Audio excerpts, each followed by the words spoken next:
Hello my dear friends, welcome to S class education. आज आपण chapter पाहणार आहोत EMW म्हणजेच इलेक्ट्रोमॅग्नेटिक वेव्स. चलो. सो बेसिकली हा जो आपला चॅप्टर आहे याच्यामध्ये आपल्याला दोन वेव्स बघायच्या आहेत. इलेक्ट्रिक फील्डमुळे तयार होणाऱ्या वेव्स आणि मॅग्नेटिक फील्डमुळे तयार होणाऱ्या वेव्स. तर फॉर एक्झाम्पल ही जी आपली वेव्ह आहे तर ती सपोज करा की मॅग्नेटिक फील्डमुळे तयार झालेली वेव्ह आहे. आणि आता इथे जी दुसरी वेव्ह आहे तर ती सपोज करा की मॅग्नेटिक फील्ड झालेली आहे. पहिले आपण सपोज करा की इलेक्ट्रिक फील्डची आहे ही ब्ल्यूवाली. आणि आता जी मी ड्रॉ केली, काय झालं हिला?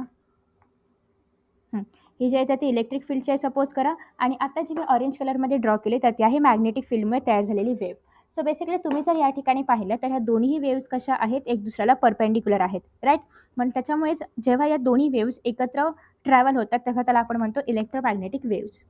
आता मी हे इरेज करून टाकते कारण याचं आता आपल्याला काही काम नाही आहे. आपल्याला फक्त हे बघायचं होतं की इलेक्ट्रोमॅग्नेटिक वेव्स नेमकं काय असतं. सो हा जो व्हिडिओ आहे सगळ्यांसाठी आहे. इव्हन तुम्ही बोर्डची तयारी करत असाल म्हणजे सगळ्यांसाठी हे ह्याच्यामध्ये फॉर्म्युला वगैरे आपण बघणार आहोत. आणि रिव्हिजनचा व्हिडिओ असल्यामुळे आपण जास्त डीपमध्ये कॉन्सेप्ट्स नाही बघणार आहोत. आपण जस्ट टॉपिकला रिवाईज करणार आहोत. सगळ्यात पहिल्यांदा आपल्याला बघायचं आहे कन्व्हेन्शनल करंट काय आहे आणि डिस्प्लेसमेंट करंट काय आहे. सपोज की आपल्याकडे या ठिकाणी इथे एक कॅपॅसिटर मी अटॅच केलं आहे आणि इथे आहे आपलं बॅटरी. ठीक आहे. सो आता इथे जेव्हा आपण एखादा करंट फ्लो होतोय, लेट अस से की इथून या सर्किटमधून IC म्हणजे कन्व्हेन्शनल करंट जो आहे तर तो फ्लो होतोय. मग आता इथून जो काही करंट असणार आहे कॅपॅसिटरच्या मधून त्याला आपण म्हणणार आहोत डिस्प्लेसमेंट करंट. ओके. बट वरवर जर आपण बघायला गेलं तर कन्व्हेन्शनल करंट आणि डिस्प्लेसमेंट करंट दोन्ही पण करंट काय असतात, सेमच असतात.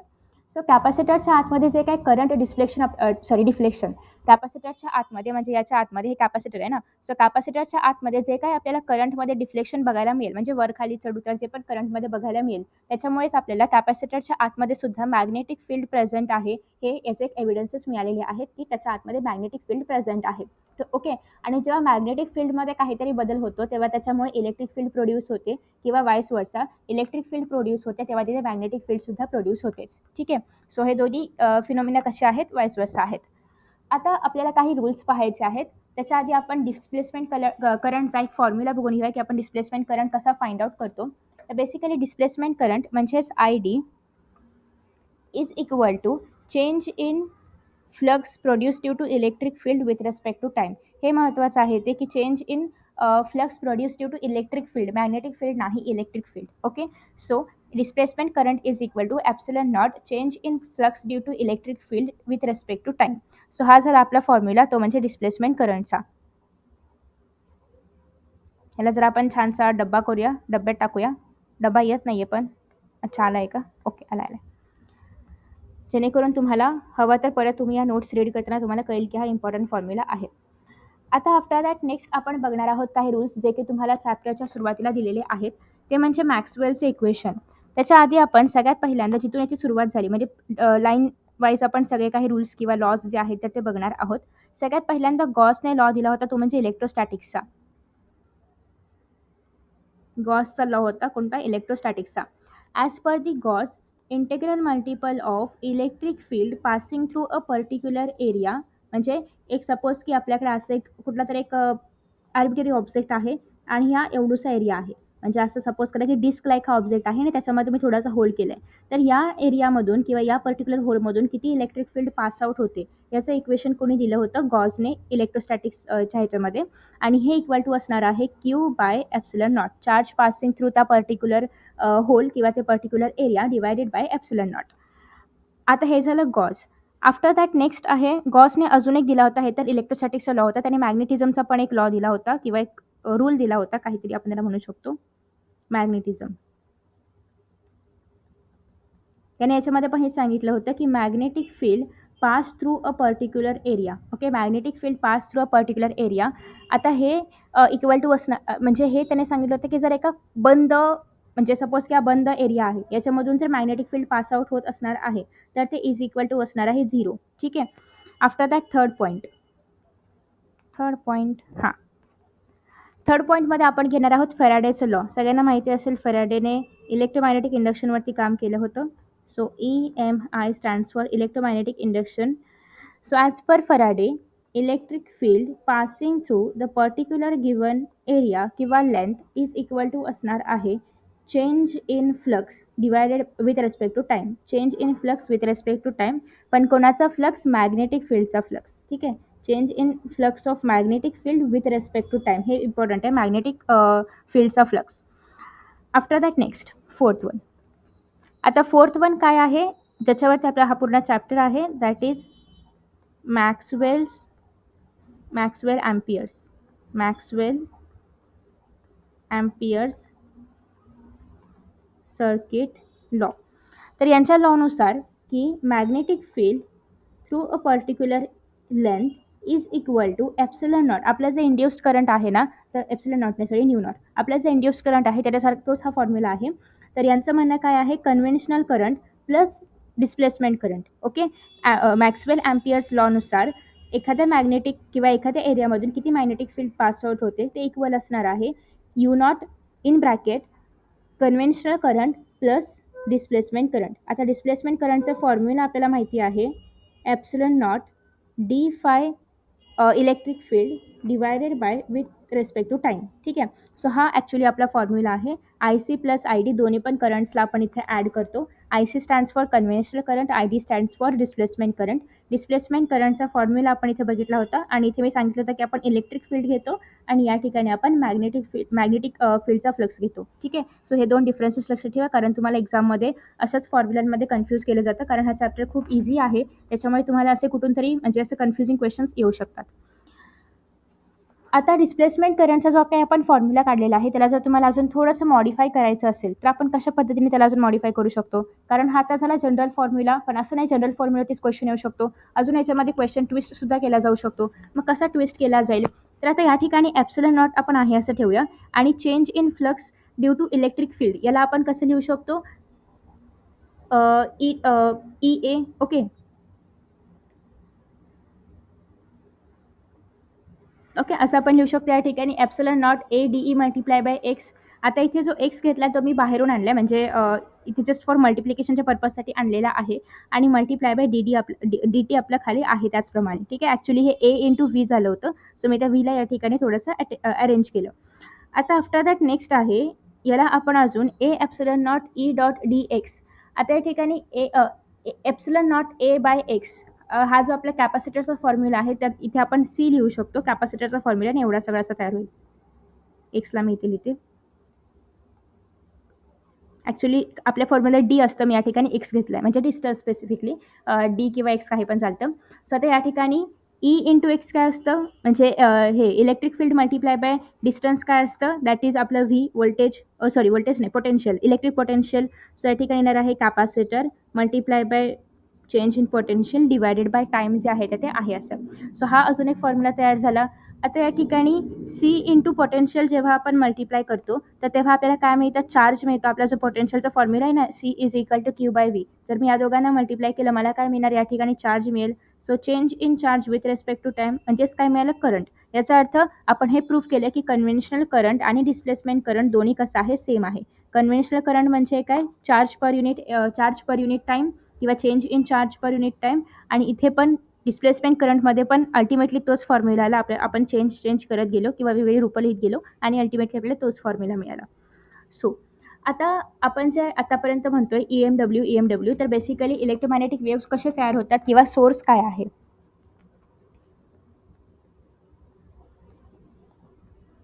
Source of electromagnetic waves. आता ॲज्युम करा की माझ्याकडे एक चार्जचं पार्टिकल आहे, हे माझ्याकडे चार्जचं पार्टिकल आहे आणि हे सध्या रेस्टवरती आहे, म्हणजे वेलोसिटी इज इक्वल टू 0 आहे. तर जेव्हा एखादं पार्टिकल रेस्टवरती असतं तेव्हा त्याच्यामध्ये इलेक्ट्रिक फील्ड तर प्रोड्यूस होतं, पण मॅग्नेटिक फील्ड प्रोड्यूस होत नाही. ठीक आहे. एखादं पार्टिकल जेव्हा रेस्टवरती असतं तेव्हा इलेक्ट्रिक फील्ड प्रोड्यूस होतं, बट मॅग्नेटिक फील्ड प्रोड्यूस होत नाही. याचा अर्थ आपण इथून असं काढू शकतो की मॅग्नेटिक फील्ड जे आहे तर ते डिपेंड करतं वेलोसिटी ऑफ चार्ज. ओके, चार्जच्या वेलोसिटीवरती डिपेंड करतं. ठीक आहे. आता दुसरं सपोज माझ्याकडे अजून एक पार्टिकल आहे, क्यू पार्टिकल्स म्हणूया आपण ह्याला, आणि याचं जे मोशन आहे तर ते युनिफॉर्म आहे, म्हणजे व्ही कसं आहे, वेलोसिटी कशी आहे, कॉन्स्टंट आहे. तर मग इलेक्ट्रिक फील्ड तर प्रोड्यूस होणार आहेच, पण मॅग्नेटिक फील्डसुद्धा प्रोड्यूस होईल, कारण आपल्याला फक्त वेलोसिटी असल्याशी मतलब आहे, मग ती कॉन्स्टंट असो, व्हेरिएबल असो, कशी पण असो. आता जे क्यू आहे माझ्याकडे तर ते कसं आहे, वेलोसिटी याची व्हेरिएबल आहे, म्हणजेच ॲक्सिलरेटेड आहे. वेलोसिटी व्हेरिएबल आहे म्हणजे ॲक्सिलरेशन असणार आहे. सो क्यू कसा आहे, ॲक्सिलरेटेड आहे. चार्ज पार्टिकल ॲक्सिलरेटेड आहे. इलेक्ट्रिक फील्ड पण असणार आहे, मॅग्नेटिक फील्ड पण असणार आहे आणि हे चेंज होणार इलेक्ट्रिक आणि magnetic field with respect to time, कारण ॲक्सेलरेटेड ऑब्जेक्ट आहे, वेलोसिटी डिफर करते, त्याच्यामुळे दोन्हीही इलेक्ट्रिक फील्ड आणि मॅग्नेटिक फील्ड दोघं पण विथ रिस्पेक्ट टू टाईम काय होणार, बदलणार. म्हणजे कंडिशन काय असली पाहिजे, मॅग्नेटिक फील्ड तयार होण्यासाठी पार्टिकल कधीच रेस्टवरती नसायला पाहिजे, पार्टिकल रेस्टवरती असेल तर मॅग्नेटिक फील्ड प्रोड्यूस नाही होणार.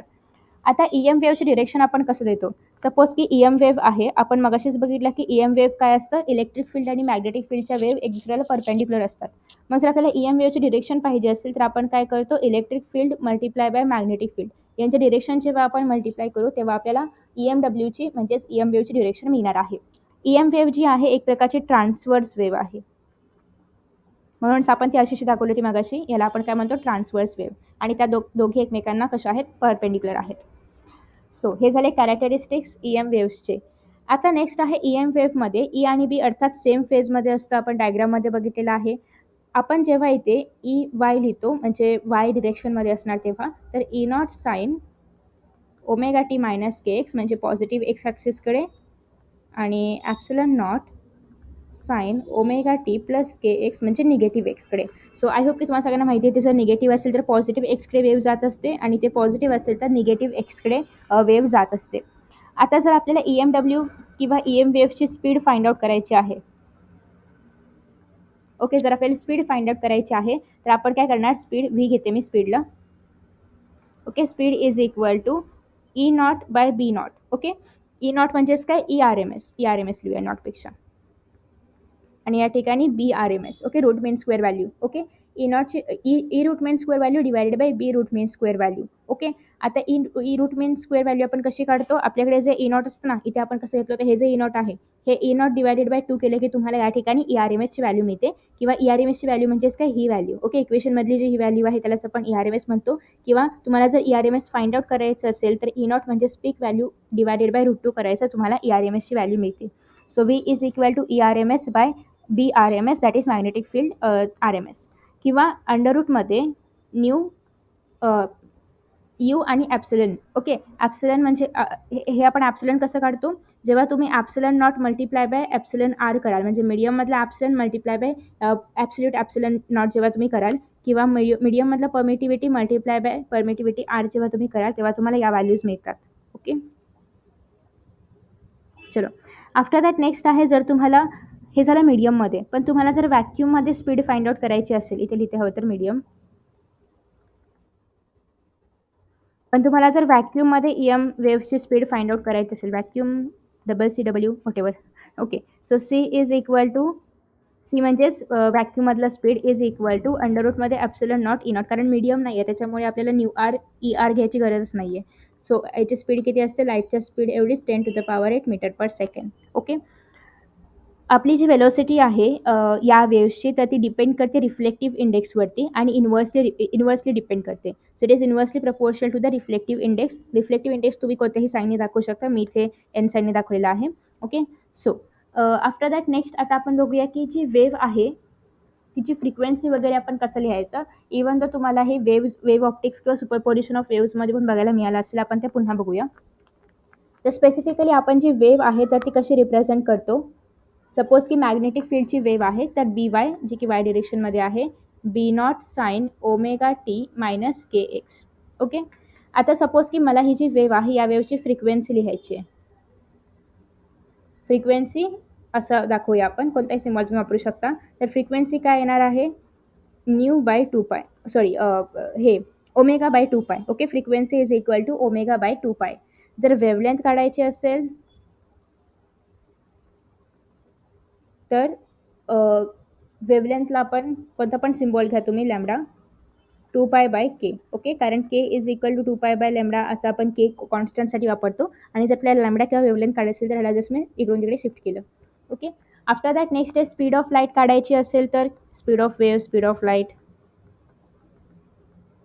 V is equal to omega by K. ओमेगा काय आहे या ठिकाणी, याची जी व्हॅल्यू असेल तर ती अँग्युलर फ्रिक्वेन्सी, बाय के म्हणजे कॉन्स्टंट.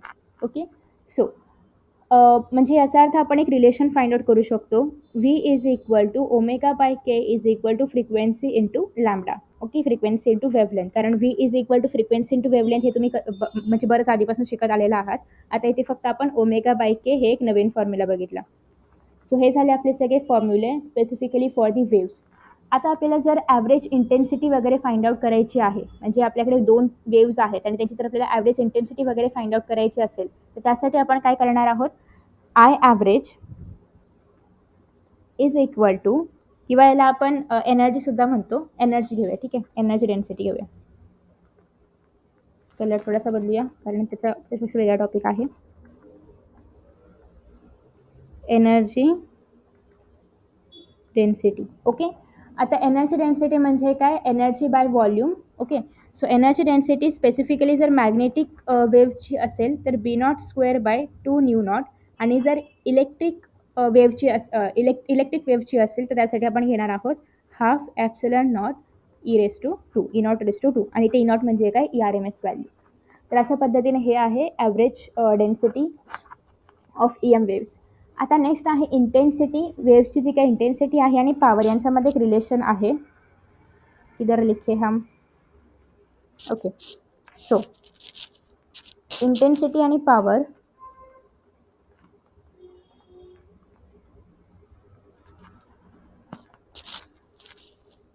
इंटेन्सिटी म्हणजे आपण आयने दाखवूया. इंटेन्सिटी इज इक्वल टू काय असतं, power divided by area. Okay, intensity is equal to power divided by area. जर पॉईंट सोर्स आपला स्पेरिकल असेल तर आपण हा फॉर्म्युला वापरतो आणि त्याचा एरिया काय बनणार बघ इथे, 4πr². स्पेरिकल आहे म्हणून 4πr². ही काय झाली आपली इंटेन्सिटी. सो इंटेन्सिटी काय असते, पॉवर बाय एरिया. किंवा तुम्ही जर म्हटलं तर पॉवरलाच तुम्ही एनर्जी बाय टाईमसुद्धा लिहू शकता. सो एनर्जी बाय टाईमसुद्धा चालेल, परत तुम्हाला जर पॉवरला स्पेसिफाय करायचं असेल ॲज पर क्वेश्चन तर त्यासाठी. जर पॉईंट सोर्स असेल तर आपण इथे काय घेतो, 4πr², म्हणजेच इंटेन्सिटी काय होते, inversely proportional to the r², जर पॉईंट सोर्स असेल तर. पण जर पॉईंट सोर्स नाही आहे, लाईन असेल तर लाईनसाठी मग एरिया काय होणार आहे, एलच. त्याच्यामुळे I is inversely proportional to the फक्त एल येणार आहे. ठीक आहे, सो या गोष्टी तुम्हाला डिरेक्टली MCQsमध्ये विचारल्या जातात. स्टेटमेंट बेस्ड जेव्हा क्वेश्चन्स असतात तर त्या ठिकाणी. EM वेव्स जे आहेत तर ते इलेक्ट्रिक फील्ड किंवा मॅग्नेटिक फील्डने डिफ्लेक्ट वगैरे काही होत नाही, कारण ते EM वेव्समध्ये काय आहेत, फोटॉन्स आहेत, ओके, फोटॉन्स आहेत EM वेव्समध्ये. आणि EM वेव्समधले जे फोटॉन्स आहेत तर ते इलेक्ट्रिक फील्डने किंवा मॅग्नेटिक फील्डने डिफ्लेक्ट होत नाहीत. हा एक स्टेटमेंट बेस्ड क्वेश्चन तुम्हाला विचारला जाऊ शकतो. आफ्टर दॅट नेक्स्ट आहे EM वेव्स जे आहेत त्यांना एनर्जी पण असते, मोमेंटम पण असते. म्हणजे EM वेव्स एनर्जी पण कॅरी करतात, मोमेंटम पण कॅरी करतात, कारण पार्टिकल आणि वेव्ह दोन्ही पण नेचर आहे. मोमेंटम जे आपण Pने दाखवूया आणि एनर्जी आपण Uने दाखवूया. ठीक आहे, आता यांच्यामध्ये काय रिलेशन आहे, तर momentum is equal to energy by C. Momentum is equal to energy by C. C is what, velocity in vacuum. Okay, speed किंवा वेलोसिटी इन व्हॅक्यूम. किंवा तुम्ही इथे एनर्जीला ई नको, यूज घेऊया आता, परत बदलायला नको. U is equal to PC घेऊ शकता. Okay, U is equal to PC. आता EM वेव्स जेव्हा एखाद्या सरफेस एरियामधून जात आहेत तर तेव्हा ते सरफेस एरियावरती जो फोर्स अप्लाय करतात किंवा एक्झर्ट करतात, फोर्स एक्झर्टेड बाय EXERTED ना, बाय EMW ऑन सरफेस किंवा एक पर्टिक्युलर सरफेस एरिया. याला आपण काय म्हणणार आहोत, या फोर्सला, जो फोर्स EMWने एखाद्या सरफेसला वगैरे अप्लाय केला आहे त्याला आपण म्हणतो प्रेशर. दॅट इज स्पेसिफिकली त्याला आपण रेडिएशन प्रेशर असं म्हणतो.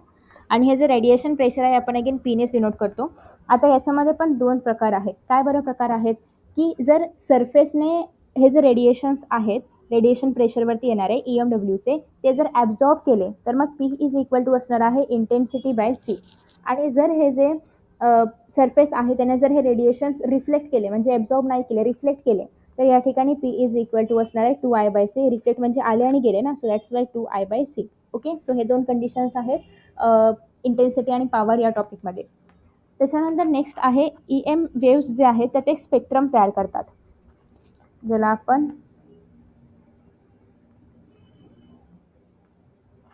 EMW स्पेक्ट्रम असं म्हणतो. आता याचे स्पेक्ट्रम आहेत, याच्यामध्ये ज्या वेव्स आहेत ते लक्षात ठेवायची एक ट्रिक आहे, दॅट इज राक्सू विमर. व्हॉट इज राक्सू मियर, जी म्हणजे काय, गॅमा,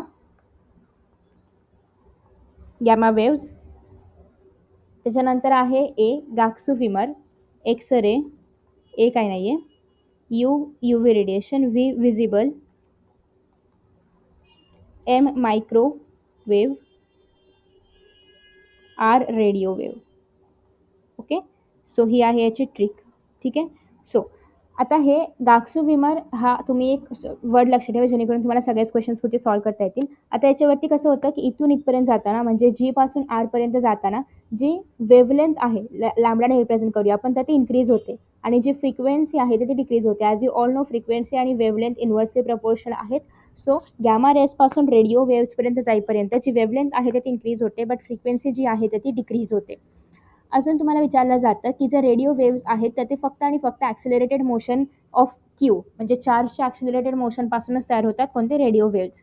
दुसरी गोष्ट अशी आहे की जे इन्फ्रारेड वेव्स आहेत या ठिकाणी आय सांगायचं राहिलं, I is what infrared waves. So I म्हणजे काय डिनोट करतात, इन्फ्रारेड वेव्स. जे इन्फ्रारेड वेव्स आहेत तर ते हॉट बॉडीज तयार करतात.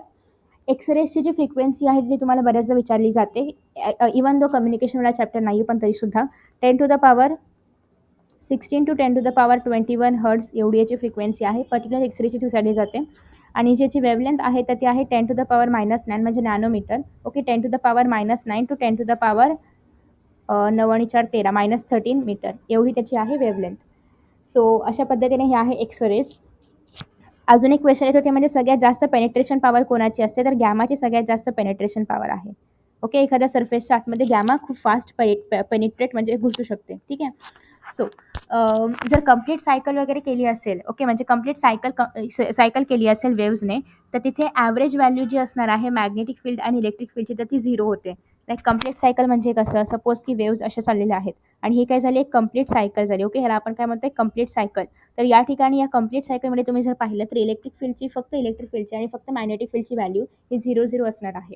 Okay, so in this way आपण चॅप्टरमधले जे सगळे इम्पॉर्टंट क्वेश्चन्स येऊ शकतात कुठल्या कुठल्या टॉपिक्समधून ते सगळे कवर अप केलेले आहेत. आणि आय होप की तुम्हाला हा व्हिडिओ आवडला असेल. Thank you so much for watching this video and see you in the next video. Bye bye.